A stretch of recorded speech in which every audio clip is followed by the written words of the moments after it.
So good evening guys, my name is Vishal. So आज frame के अंदर एक डिटोना देख रहे हो सामने। पहले भी हम डिटोना का ऑलरेडी ओवर ऑनरशिप एक्सपीरियंस कर चुके हैं। ये डिटोना है 2014 का मॉडल है एंड भैया ने प्री ओन्ड ये बाइक परचेज करी थी। तो भैया से जानते हैं कि बाइक को लेने के बाद कैसा एक्सपीरियंस रहा। एंड ये भैया की फर्स्ट सुपर बाइक थी, तो डिटोना क्यों चूज़ की, और भी बहुत सारे ऑप्शन थे, तो उसके बारे में भैया ही बताएंगे क्या कहना चाहोगे। तो भैया कैसे हैं आप? मैं अच्छा हूँ, और आप सब कैसे हैं? ऑल वेल भैया। तो भैया पहली सुपर बाइक थी आपके पास, ये आपने ली, तो डिटोना का प्लान ही क्यों बना?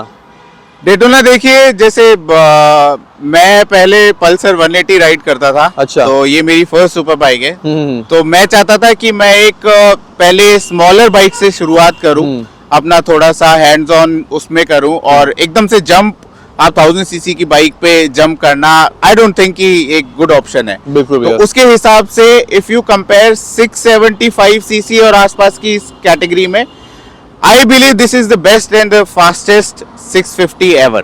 बिल्कुल। क्या Because इस कैटेगरी में आप देखोगे निंजा 650 है, ट्राइडेंट है, कावासाकी 6R है, but this is the fastest, क्योंकि इस 650 में 118 bhp आपको नहीं मिलेगा और बिल्कुल। और अगर मैं इस पर्टिकुलर डेटोना की बात करूं, this is completely a track bike. बिल्कुल। बट अगर आप इसको हाईवे पे अगर स्पीड अप करते हो तो ये सबको पीछे छोड़ देती है। कह सकते हैं अभी हमने आयुष वर्मा का ऑनरशिप वो राइड एक्सपीरियंस Exactly. देखा था, तो हमने देखा था भाई Z98 से कंपेयर कर रहा था, तो वो भी आप वीडियो देखना जरूर, आपको काफी सारी चीजें क्लियर होगी डेटोना को लेके। सो भैया डेटोना चूज करने का रीजन? डेटोना चूज करने का रीजन इज, देखिए ये है इनलाइन 3 मोटर। इनलाइन 3 मोटर आपको जो व्हीकल है पूरा ओवरऑल उसका लाइट वेट हो जाता है। बिल्कुल हो जाता है। और स्टार्ट करने के लिए और ट्रैफिक में आप लाइक बूसा 10R अगर आप निम्बल नहीं कर पाओगे, तो 650 और ये डेटोना लाइट वेट की वजह से मैं मतलब इजीली इसको चला सकता हूँ। बिल्कुल चला सकते हो। और पावर इसमें इतनी है, बीइंग अ लाइट वेट आपको पावर डिलीवरी और अच्छा हो जाता है। पावर टू वेट रेशियो इसका बहुत ही अच्छा भैया है। जैसे आपने बताया पल्सर आप चला रहे थे, पल्सर के बाद आप सडनली एक सुपर बाइक पे शिफ्ट हुए, कोई प्रॉब्लम फेस हुई आपको इस चीज को लेके? प्रॉब्लम तो मुझे ऐसा सच कुछ हुई नहीं है, बट क्योंकि देखो ऑलमोस्ट मेरे को सेम ही वेट लगता है इसका। अच्छा। क्योंकि चलाने में मुझे कुछ फील नहीं होता, उल्टा पावरफुल मुझे और लगती है। बिल्कुल। तो इस वजह से एक्सपीरियंस इसका बहुत ही बढ़िया तो है। क्या आप ये बाइक बिगिनर्स को रेकमेंड करते हो जो सडनली मतलब 200-300 सीसी की बाइक चला रहे हैं, उनको आप रेकमेंड करते हो बाइक उनको लेनी चाहिए? देखो ले सकते हैं, but you have to be prepare. Like आप एक सुपर बाइक और एक ट्रैक मशीन चला रहे हो, but you have to ride responsibly. Because आप 1000 सीसी की भी चलाओगे, आप 650 सीसी की भी चलाओगे, तब भी आपको रिस्पॉन्सिबली तो चलाना ही है। बट अगर आप एंटर कर रहे हो सुपर बाइक में और आप इसको देखो पावर की रिस्पेक्ट करो। बिल्कुल। तो पावर की रिस्पेक्ट करोगे तो रोड पे आप सेफ हो, दूसरे राइडर्स हैं वो भी सेफ हैं, और आप अच्छे से चलाओगे तो आई वुड रिकमेंड कि you can go for it. मतलब आपका सजेशन है कि अगर आप कंट्रोलेबल चलाओगे, अपने लिमिट में चलाओगे, तो आप इजीली आप इस बाइक को रेकमेंड करते हो बिगिनर्स के लिए? एग्जैक्टली। तो और आपकी हाइट कितनी है वैसे? मेरी है 5'5". 5'5" हाइट है, तो आपको इस बाइक को चलाने में अनकंफर्टेबल फील नहीं होता? क्योंकि ऐसा मैं इसलिए पूछ रहा हूँ कि हाइट का बहुत बड़ा कंसर्न है सुपर बाइक का। देखिए हाइट का कंसर्न है, बट आई वुड प्रेफर कि जैसे आप पैंट्स होती है आपकी, एकदम कंफर्टेबल पैंट्स पहनो आप। बिल्कुल। राइड करते हुए, और जैसे आपके कपड़े अगर कंफर्टेबल होंगे तो आप कंफर्टेबली करोगे। और स्किल्स तो एनी टाइम इम्पोर्टेंट होती है। समझ गया। तो राइडिंग स्किल्स भी मैटर करती है। तो गाइस आसपास में सुपर बाइक जा रही है, तो उसका आवाज हमें सुनने को मिल रहा है, तो अब इसको डिस्ट्रैक्ट मत होइएगा, बाइक भैया की बात पर ध्यान दीजिएगा। सो जैसे कि हाइट की हम बात कर रहे थे, तो हाइट बोल रहे कि आपको कोई प्रॉब्लम फेस होती है हाइट को लेके? प्रॉब्लम नहीं, मुझे कोई प्रॉब्लम ऐसा फेस नहीं हुई है, बट रिसेंटली मैंने काफी वेट पुट ऑन कर लिया है। अच्छा। तो लाइक मुझे थोड़ा सा फ्लेक्सिबिलिटी इश्यूज आते हैं, बिकॉज मैं बाइक चलाता हूँ तो मैं पीछे नहीं देख सकता। ये कंसर्न है। एक बार भैया प्लीज बाइक पे बैठ के दिखाइए मेरे को। श्योर। कि मैं ये देखना चाहता हूँ कि आपके पैर कितने पहुंचते हैं बाइक को लेके। मेरे हिसाब से आपके टिप टो हो रहे हैं, और ये हो रहे हैं। एक अगर मैं लाइक थोड़ा सा लूज डेनिम पहनूंगा, या फिर प्रॉपर राइडिंग पैंट्स पहनूंगा, एंड या राइडिंग बूट्स पहनोगे तो वो भी, या राइडिंग बूट्स पहनोगे, क्योंकि मैं राइडिंग बूट्स पहनता हूँ तो मेरा पैर इतना आ जाता है। और अगर आप सिंगल लेग पे स्विच करोगे तो उसमें आपको कोई प्रॉब्लम नहीं होगी। और भी अगर हैंडल को पकड़ना एक बार स्टीयरिंग, तो ये पोस्चर आ रहा है पूरा, मतलब स्पोर्ट्स वाला पोस्चर आ रहा है आपको। इस पोस्चर के अंदर आपको चलाने में कोई प्रॉब्लम नहीं, मुझे कोई भी प्रॉब्लम नहीं हुई। और बाकी तो मुझे ये राइडिंग पोस्चर मुझे बहुत अच्छा लगता है कि ट्रैक स्पेसिफिक, जिसमें राइडिंग पोस्चर बहुत एग्रेसिव होता है।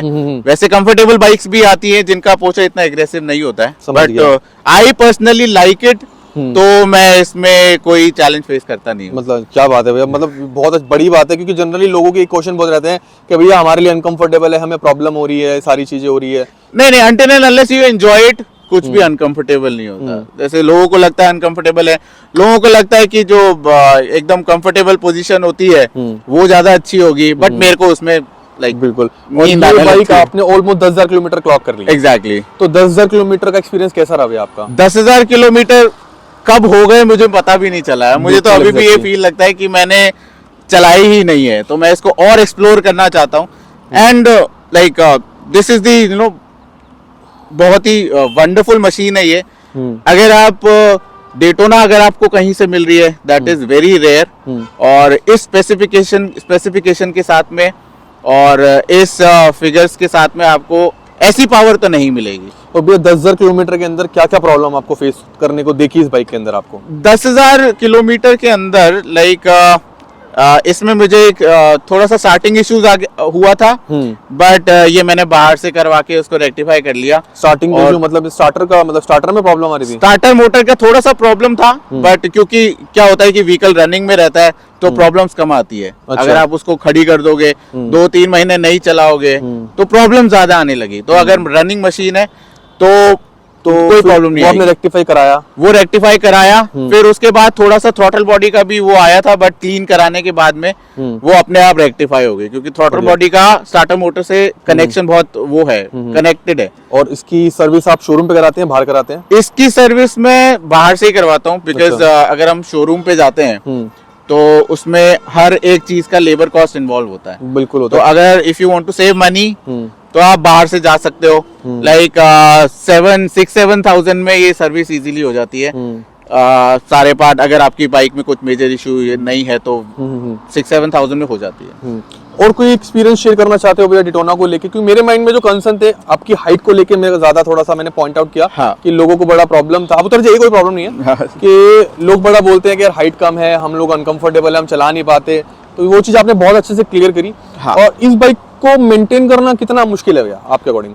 मेंटेन करना कोई मुश्किल नहीं है। अच्छा। अगर आप टाइम पे सर्विस कराओगे और केयर करके रखोगे तो मेंटेनेंस का कुछ भी मतलब मेरे को नहीं लगता कि कुछ सुपर बाइक्स है तो बहुत ही ज्यादा एक्सपेंसिव है।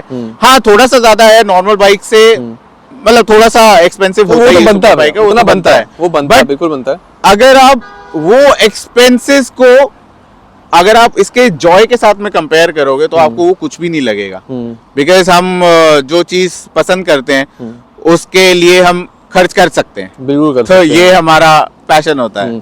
तो इसके अलावा और कोई प्रॉब्लम आपको फेस हुई हो बाइक के अंदर?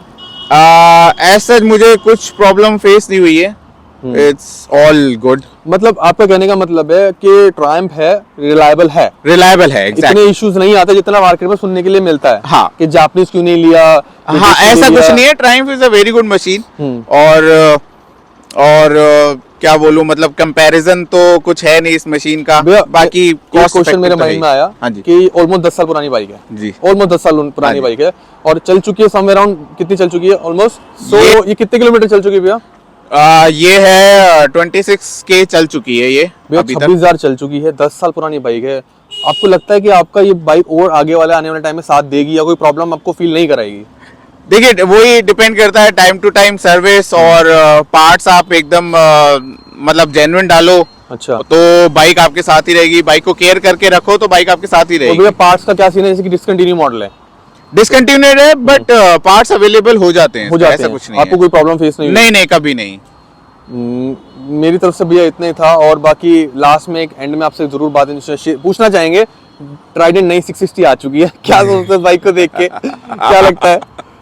भैया भी यहाँ पे राइड में हंस रहे हैं, मैं भी हंस रहा हूँ, भैया भी हंस रहे हैं, तो भैया क्या बताना चाहोगे ट्राइडेंट 660 के बारे में? देखिए, डिटोना 660 के बारे में अगर आप देखो, वैसे ठीक है मशीन, बट अगर आप पुराने इससे कंपेयर करोगे तो हाँ, आपको डिसअपॉइंटमेंट तो मिलेगा ही, because that produces around 90 bhp बिल्कुल। And that is 118 bhp। Hmm. तो उसमें अगर आप कंपेयर करोगे तो डिसअपॉइंटमेंट होगा। एटलीस्ट ये प्लान था कि 765 आएगी, 765 आएगी। ऐसा प्लान था कि 765 आएगी। इन्होंने 660 का इंजन जो है हाँ रीमैप करके या हाँ। ट्यूनिंग करके उसको फिर से इन्होंने ट्रायम्फ के डेटोना में डाल करके उन्होंने फ्यूल एफिशिएंट के चक्कर में हाँ बना दिया। पर वो चीज नहीं, और अग्रेसिवनेस भी नहीं है उतनी जितनी वाले में। होती है, जितनी ये रॉ है इतनी है, उतनी नहीं है इस चीज के अंदर।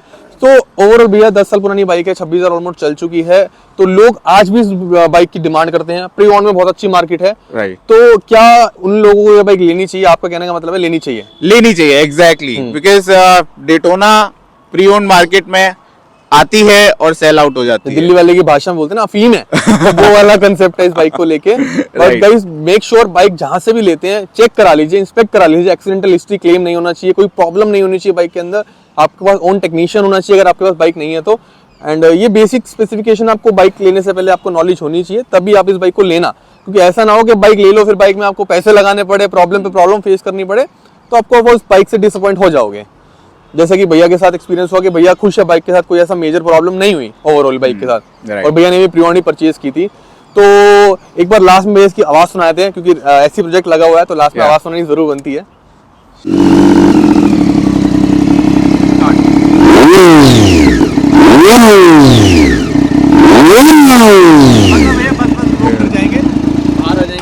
भैया इतनी लाउड बाइक है, पुलिस वाले परेशान नहीं करते?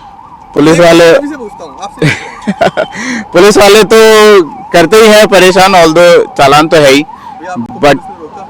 मुझे अभी तक पर्सनली नहीं रोका, बिकॉज आप एक होता है कि अननेसेसरी आप रेव करोगे Exactly. तो अटेंशन जाएगा ही।